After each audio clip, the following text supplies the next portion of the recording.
आपको बता दें कि सिद्धू मूसेवाला मर्डर के बाद से ही पंजाब और हरियाणा में गैंगस्टर्स के कनेक्शन को लेकर लगातार सवाल उठते रहे हैं और इस बीच एनआईए की जो एक टीम है वो पहुंच चुकी है पंजाब भी और हरियाणा भी और देश के अलग अलग कोनों में पहुंच रही है। इन तमाम गैंगस्टर्स के ठिकानों पर छापेमारी की जा रही है, रेड की जा रही है। सुबह से ही ये जो रेड है वो जारी है और इस बीच पंजाब के डीजीपी की तरफ से भी एक बहुत बड़ा बयान सामने आया है।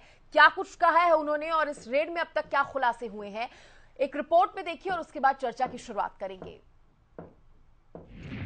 एनआईए का चलेगा हंटर, अब नहीं बच सकेंगे गैंगस्टर।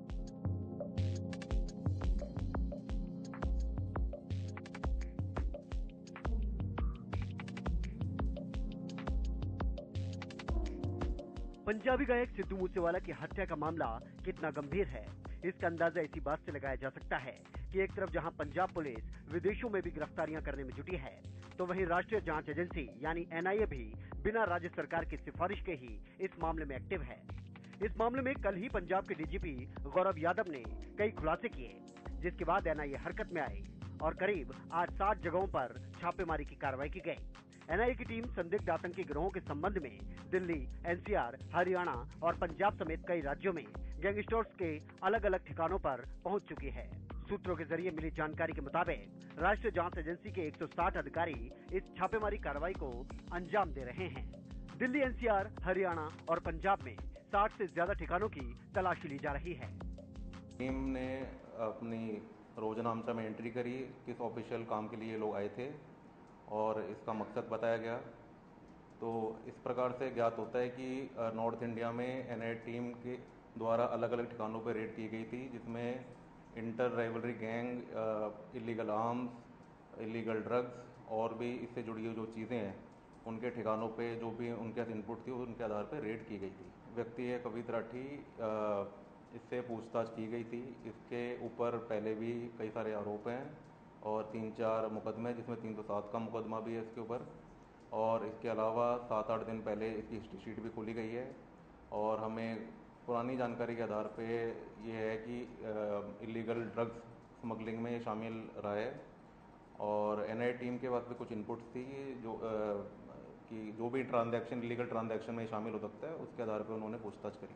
उत्तर भारत में 50 से ज्यादा गैंगस्टरों पर आप नकेल कसने के लिए एनआईए की टीम लगातार सुबह 5 बजे से रेड कर रही है, जिसमें कि हरियाणा, राजस्थान और पंजाब भी शामिल है। इस समय मैं मौजूद हूँ गुरुग्राम के नाहरपुर रूपा में। जो कौशल चौधरी है, जो एक गैंगस्टर है, उसके ठिकाने पे आज सुबह 5 बजे से जो एनआईए की टीम है वो लगातार रेड कर रही थी। और इसी के साथ हम थोड़ा आगे चलते हैं तो यहीं पर उनके जो साथी हैं, जो सहयोगी हैं, अमित डागर, उनका भी घर यहाँ पास में, उस पर भी आज सुबह 5 बजे से लगातार रेड जारी है। तो ऐसे में कहीं ना कहीं अब उत्तर भारत में जो एक लिस्ट तैयार की गई थी उन नामी बदमाशों की, और अब उन पर शिकंजा कसने के लिए तमाम जो है टीमें गठित की गई थी। और मैं आपको दिखाना चाहूँगा सामने का जो घर है ये अमित डागर का, और ऐसे में कहीं ना कहीं अब उन गैंगस्टरों के कहीं ना कहीं अब शिकंजा कसने के लिए तमाम जो इंतजामात है एनआईए की जो टीम है वो कर रही है। और ऐसे में आप एनआईए की जो टीम है, कौशल चौधरी का जो घर है वहाँ से वो निकली है, तो उनके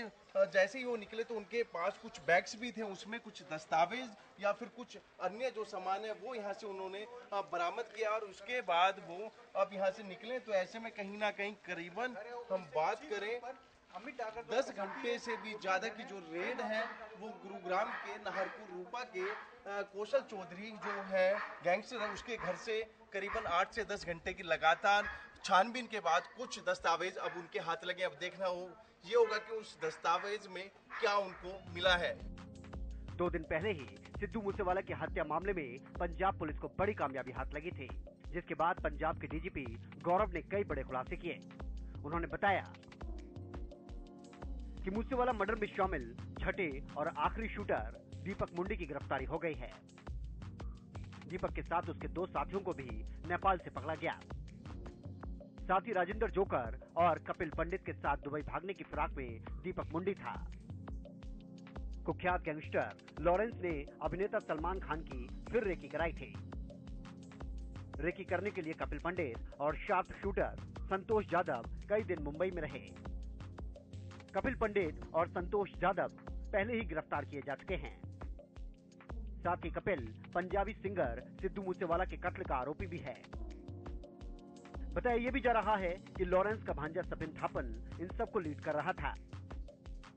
पंजाब पुलिस की पूछताछ में कपिल पंडित ने कई खुलासे किए हैं और यह बताया जा रहा है कि लॉरेंस ने गैंगस्टर संपत नेहरा और गोल्डी बरार के जरिए कपिल पंडित से अप्रोच किया था। मूसेवाला हत्याकांड की अब तक की जांच में 23 आरोपियों को गिरफ्तार किया जा चुका है। 35 लोगों को नामजद किया गया है, जबकि 2 आरोपी शूटर एनकाउंटर में मारे जा चुके हैं। लेकिन पंजाब में गैंगवॉर के अलर्ट और इन गैंगस्टरों के आतंकियों के संबंध होने के मामले में एनआईए एक्शन मोड में मोर्चा संभालते हुए नजर आ रही है। Bureau report, Haryana news. और देखिए, इसी पर चर्चा करने के लिए मेरे साथ खास मेहमान जुड़ गए हैं। बीजेपी के प्रवक्ता मेरे साथ जुड़े हैं रमन मलिक जी, मेरे साथ कांग्रेस प्रवक्ता जोगिंदर मोड जी जुड़े हैं और मेरे साथ मेरे सहयोगी संजय राठौर भी जुड़ गए हैं। बहुत बहुत स्वागत है सभी का। सबसे पहले मैं संजय राठौर आपका रुख करना चाहूंगी।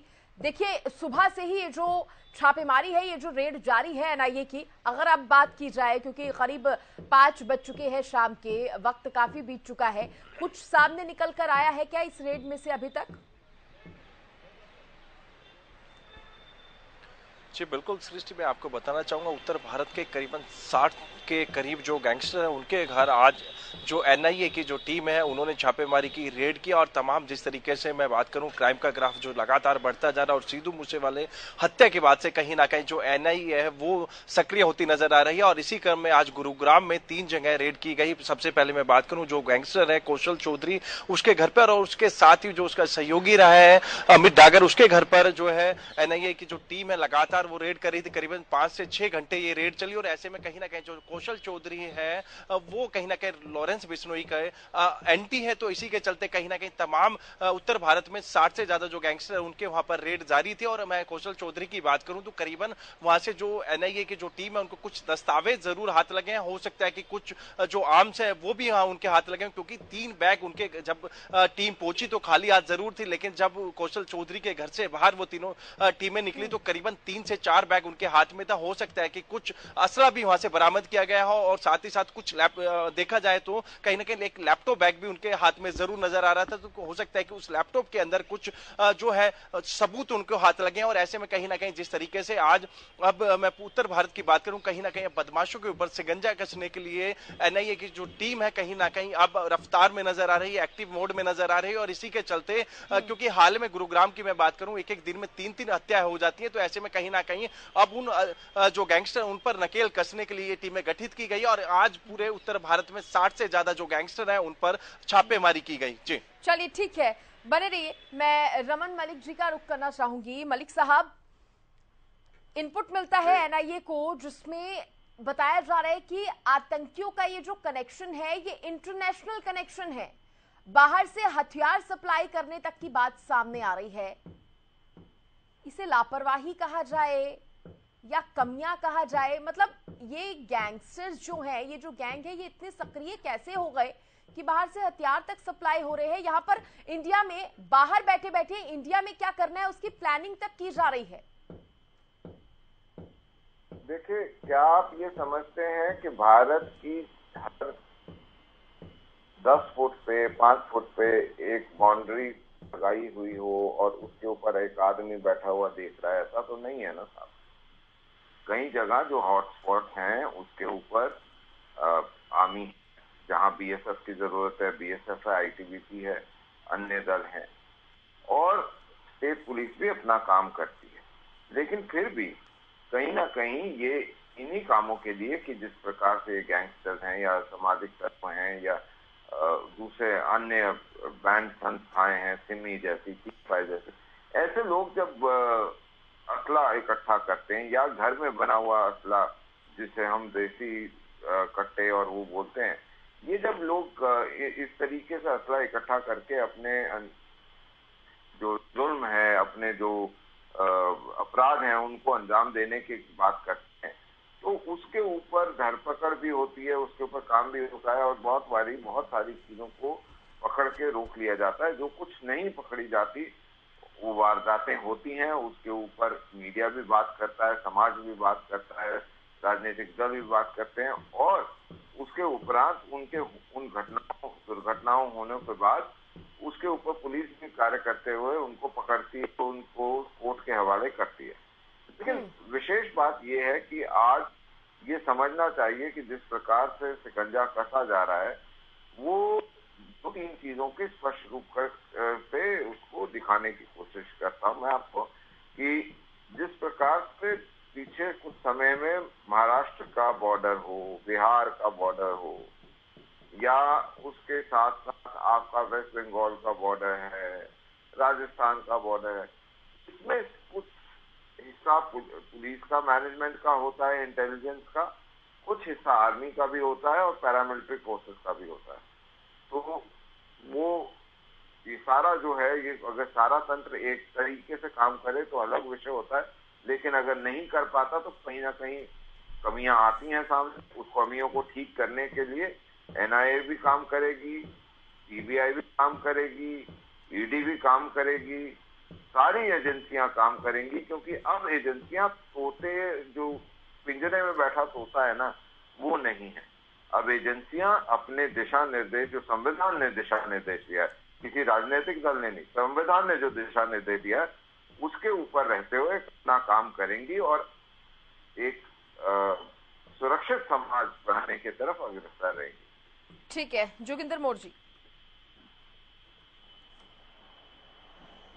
समय लगता है एजेंसियां काम कर रही हैं क्योंकि अब पिंजरे में बैठा तोता नहीं है, लेकिन फिर भी इस विषय की तो जो आज का विषय है उसके अंदर समय पिंजरे पे तोता और इस विषय का कोई विषय नहीं था।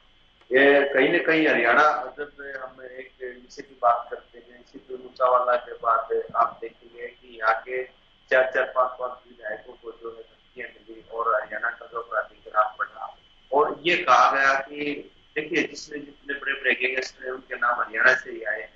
तो कहीं न कहीं स्टेट की मशीन भी जो है, पुलिस की मशीन ने उपयोग किया आता है कि एनआईए को जब हरियाणा में आके या किसी भी राज्य में आके कार्रवाई करनी पड़ती है, तो इसका मतलब ये लगता है कि उस राज्य का वहाँ का तंत्र जो है वो कहीं न कहीं किसी रूप से ढीला हुआ है, या उस पर कोई अपराधी की जो आप ये कह लीजिए कि अनुशासनात्मक रूप से पकड़ जो कम हुई है। आपकी रिपोर्ट में भी हम देख रहे थे कि 3 मर्डर जो है वो हो जाते हैं गुड़गांव जैसे शहर में, बड़े उद्योगपतियों को, विधायकों को जो नियुक्तियों के लिए धमकियां मिल रही है, और एक एग्जाम्पल सा कोट करने लगे थे कि सिद्धू मूसेवाला जैसा हाल हो जाएगा ऐसी स्थिति में। तो कहीं न कहीं, और जब एनआईए को कार्रवाई करनी पड़ती है तो ऐसा भी लगता है कि वो जब एनआईए काम करती है तो जब काम करती है तो ऐसा लगता है कि जो स्थानीय पुलिस है वो सक्षम नहीं है पूरी तरह से इनके ऊपर शिकंजा कसने के लिए, इनके ऊपर कार्रवाई करने के लिए। और ये बहुत पहले हो जाना चाहिए, देखिए बहुत पहले हो जाना चाहिए था कि किसी प्रदेश के अंदर मतलब किसी विधायकों तक को पहली बार ऐसा मौका आया था जो विधायकों तक को धमकियां मिली थी, और बार बार राजनीतिक दल है या सामाजिक जो जितने हुए हैं, अब इसमें जो रमन जी कह रहे थे वो कोई बात ही नहीं है इस बात की कि संविधान के अनुसार संस्थाएं काम करती है, ये करती है भी। अपराध के खिलाफ राज्य सरकारें हैं या भारत सरकार है, उनको काम करना चाहिए। क्या वो मतलब ये पहले कभी ऐसा हुआ है या कोई मतलब इससे तो और ऐसी बात हो ही नहीं सकती कि हम इस प्रकार की कोई छोटी बात कहें कि अपराधियों को कोई भी मतलब जो सरकार आएगी वो कार्रवाई नहीं करेगी। अब अपराध का ग्राफ बढ़ा है तो कहीं ना कहीं असरात्मक ये का है, और जिनके तो गृह मंत्री है वो तो अपने आप को जबर कहते हैं, क्या गृह मंत्री है, इस बातों में होती रही सारी बातें। और कहीं ना कहीं हरियाणा के अंदर जो हम बात करेंगे उसके अंदर अपराध का जो है ग्राफ बढ़ता चला गया, और जो हरियाणा है वो सड़क तसली हो गई। ये खुद ही अपने आप में मतलब एक सोचती रही कि मतलब उत्तर प्रदेश में तो ये दोनों ही राज्यों में सरकारें हैं। उत्तर प्रदेश के बारे में तो ये कहा जाने लगा कि योगी ने इस तरह से सफाई की है कि वहाँ अपराधियों को छोड़कर जो उत्तर प्रदेश से भागना पड़ा, और हरियाणा में सड़क तसली बन गई है। ये एक विषय हुआ। तो एनआईए ने जो कार्रवाई की है उसका हम स्वागत करते हैं, और कहीं ना कहीं आम जन के मानस से बदमाशों का, गिरोह का, और जिस प्रकार से जो फॉरेन कॉल जो विदेशों से कॉल आई थी, ये एक अंतर्राष्ट्रीय स्तर पर जो है मैं रमन जी से समझना चाहूंगी। रमन जी, पूछा ये भी जा रहा है कि सवाल सिर्फ हरियाणा और पंजाब पर ही खड़े क्यों रहे हैं? जिस तरह से हरियाणा में गैंगस्टर पनाह ले रहे हैं, गैंगस्टर बढ़ रहे हैं, सुरक्षा के लिहाज से, पुलिस व्यवस्था के लिहाज से, कानून व्यवस्था के लिहाज से भी तो सवाल खड़े होने लाजमी हैं। देखिए, प्रॉब्लम यह है कि जिस प्रकार से पंजाब के अंदर गत 6-8 महीनों के अंदर कानून व्यवस्था की धज्जियां उड़ी हैं, वहां पे जिस प्रकार से बार बार पंजाब के अंदर, चाहे वो सड़क पे गुंडाई की बात हो, चिट्टे की बात हो, दूसरे क्राइम्स की बात हो, किलिंग की बात हो, अफसरों के ऊपर धमकाने की बात हो, ये सारा एक बड़ा है। और उसका स्पिल ओवर इफेक्ट क्योंकि हरियाणा साथ लगता है और हरियाणा के, उत्तर हरियाणा के जिलों में उसका इफेक्ट ज्यादा आता है। और आपने देखा होगा इंसिडेंट उत्तर हरियाणा में भी काफी हुए हैं। कुछ जो इंसिडेंट गुरुग्राम वगैरह और दक्षिण हरियाणा में हुए, उसकी जांच पड़ताल के बाद मूलतः पता लगा कि वह आपसी रंजिश के मामले ज्यादा हैं बनिस्बत इसके कि एक क्राइम के मामले। यही बात पंजाब सरकार भी कहती है, यही बात पंजाब सरकार कहती है कि हरियाणा में बढ़ रहा है इसलिए पंजाब में हो रहा है।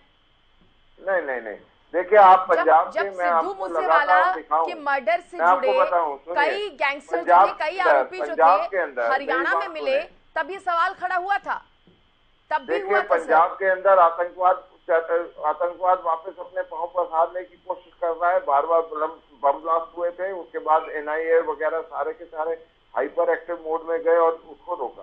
प्रधानमंत्री की सुरक्षा के अंदर जिस तरीके से सेंध लगी, आप सबने देखा, माननीय सुप्रीम कोर्ट ने भी बताया।